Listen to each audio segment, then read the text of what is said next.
This clip is brought to you by 8 Sleep Mattresses, the temperature-controlled Tesla of beds that automates your sleep. Sleep better and enjoy this clip. I'm curious about this. We've talked about this all the time with a lot of people who come on and talk about hormone stuff. But for example, I found, years ago, there'd be nights that I'd go to sleep at 11 or midnight if I had extra work, and then nights that I'd go to sleep at like 10, right? And the nights I'd go to sleep a little bit too late, wake up the next morning, feel like shit. Nowadays, I'm asleep at like 8:39 almost every single night. Yeah. I wake up feeling amazing, right?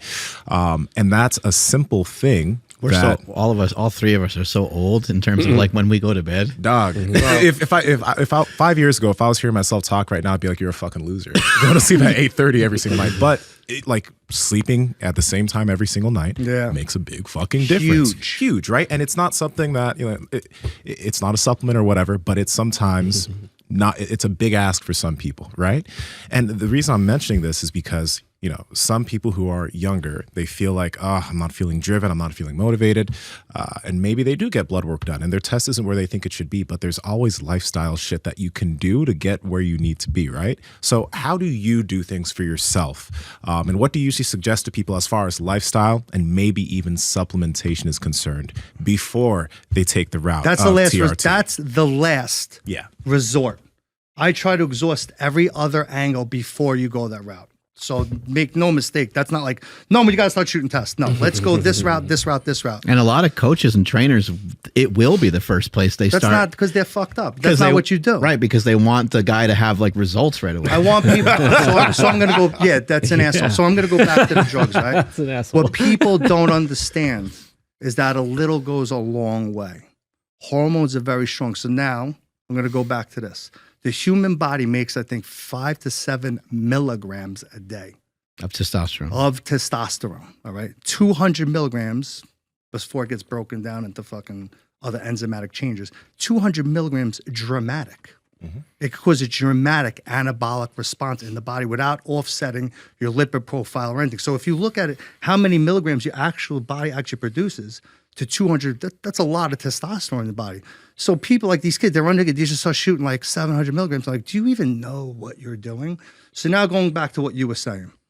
So now you got to look at someone's lifestyle. So when I get a client, I break everything down. And then what happens, of course, is the asshole does the, I smoke weed 7 days a week. I'm like, okay, right? You didn't tell me that, right? Which could blow your estrogen through the fucking ceiling, right? Anyway. I look at, so this was, I noticed, like you said, firsthand experience. Mm-hmm. Now, I used to sleep like 5.5 hours. Just life didn't allow it. Yeah. And still life doesn't allow 8 hours. That's fucking impossible. Now I sleep like I just picture you laying in bed with your eyes wide open. And like you pop up before the alarm does. You fucking sit up like the Undertaker.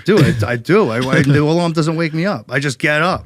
I'm like, anxiety, whatever it is. But anyway, fired up. Sleep is such an important facet for recovery, for your endocrine system, for everything. So even like, dude, if you go out and get fucked up, right? And like, dude, no matter how many egg sandwiches, vitamin drips, whatever you do, sleeping 8 hours smokes all that. You feel dynamic. You feel unbelievable. Mm-hmm. Just simple thing as sleep.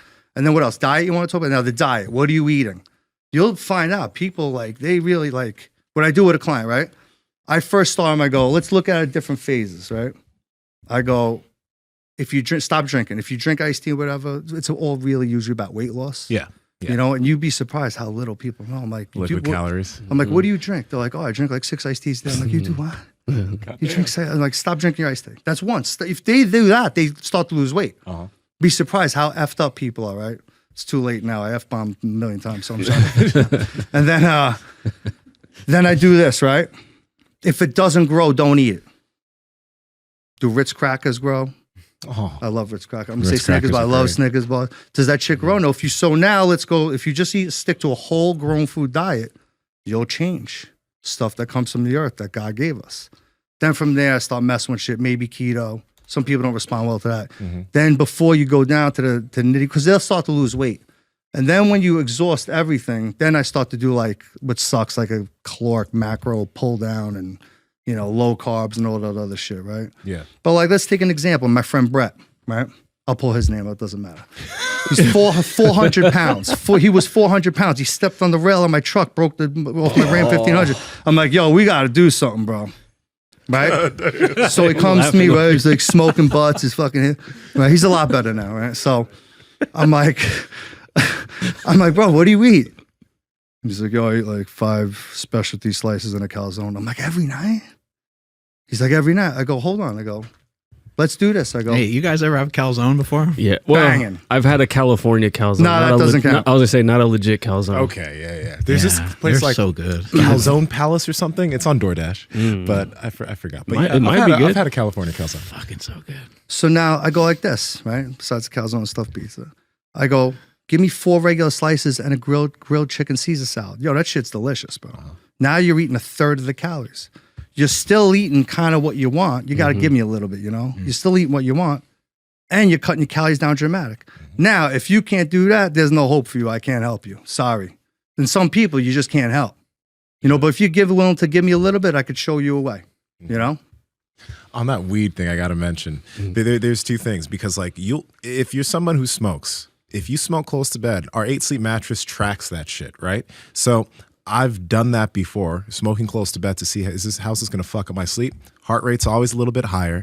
My HRV is always a little bit lower. It's like my sleep is never as good by smoking before bed.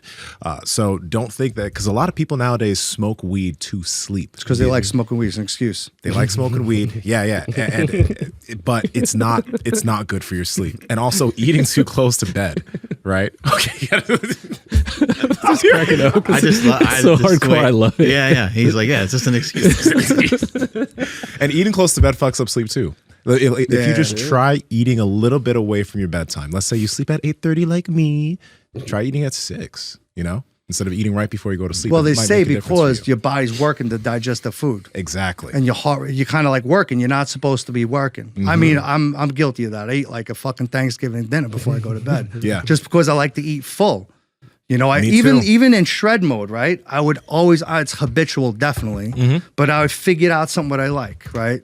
So before bed, even in shred mode, if you're a snacker and you got to eat something, watching TV, I would pick something that takes work to eat, right? So like something like peanuts are a bad choice because you could smash down handfuls of them. Pistachios are an excellent choice because you got to eat one motherfucker at the time. Unless they're already cracked open. I'm not saying that. One pistachio. And then I would do stupid shit like I'd measure my cereal and whatever, like half a cup and one at a time. But pistachios were a trick for me. Things I know through experience are tricks that you learn over the years that you can't read out of a book. You know? Yeah. People are like, oh, you're eating all those calories before bed? Yo, man, it works for me. All right? And maybe I won't eat them like then, but I'll eat them before bed because I want them. And I'm ripped. Say no. Hey guys, if you like this clip, go ahead and comment down below and let us know what you liked about it. All right, share this with a friend. Make sure to subscribe to the channel, and also we are on Reddit and Discord. All that's down below. All our sponsors and everyone that supports us down below there too, so you can get whatever you like from us. All right, peace.